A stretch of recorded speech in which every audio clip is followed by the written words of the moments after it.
Hey, Tyler, how you doing? I'm good. How are you? I'm good. Hey, I know shooters always shoot and make their shots and everything. Was there any kind of readjustment period for you where you sort of had to regroove your stroke when you got here? And the other part of that is, I know you've worked a little bit on the practice courts, but you also have shot a lot in ballrooms. Has it been different shooting in a ballroom setting, and will it be different going from the intimate practice settings you've had to larger arenas as a shooter? I think for shooters, once we, the first day of shooting on in a ballroom or a practice gym like we're in now, it's different for the first day, but us shooters we get used to it and adapt pretty quick. So I don't think it should be much of a problem for me or any of the other shooters on our team. We're real locked in, getting a lot of shots up, and we're catching our rhythm again. Cooper Moorhead, go ahead. Hey, Tyler, good to see you. Now you've been out and about, so to speak, for a few days in the on the NBA campus. What's your impression of what the league has set up for you guys, the amenities that are available to you, and how do you see yourself filling your day-to-day routine over the next month, 2 months? I think it's incredible what they've set up. For me, I haven't changed really anything besides I just can't see my friends and family. That's really about it. But I'm still doing everything I do or I would do back in Miami, just hanging out and just getting in the gym, and that's really what I'm about. And that's what the NBA has set up here. So they've really made it so that we can continue our regular lifestyle here in the bubble that we would do in Miami. So it's good. I like it. Shannon Irish, go ahead.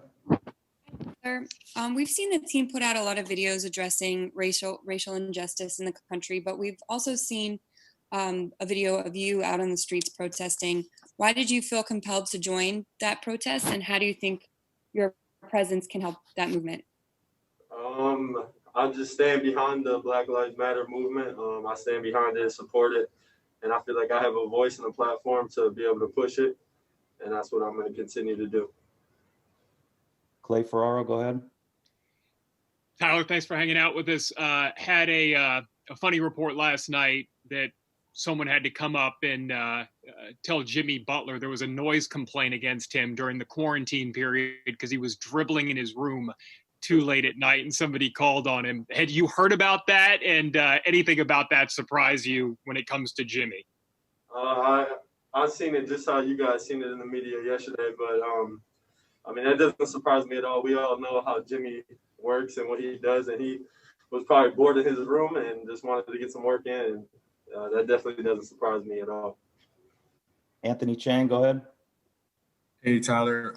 Spoke said a few days ago that you looked 100% back to where you were before the injury. How have you felt physically over these, first 4 or 5 practices? And do you think you would have been able to get back to 100% if the season would have,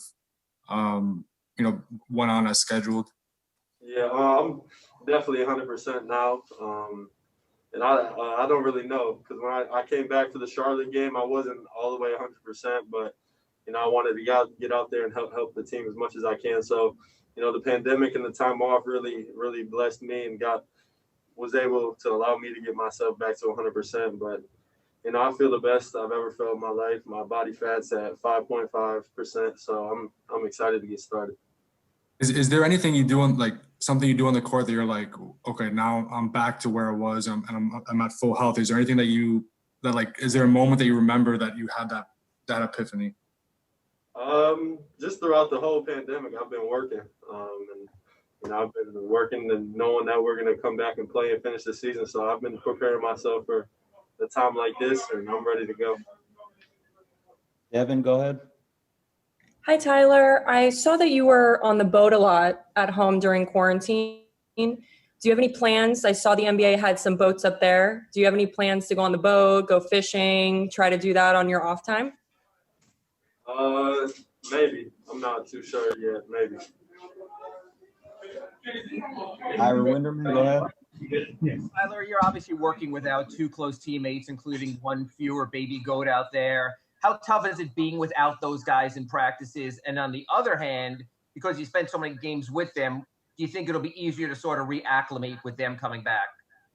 Yeah, they're two great players, 2 great teammates, so there's not going to be a problem with fitting them back in.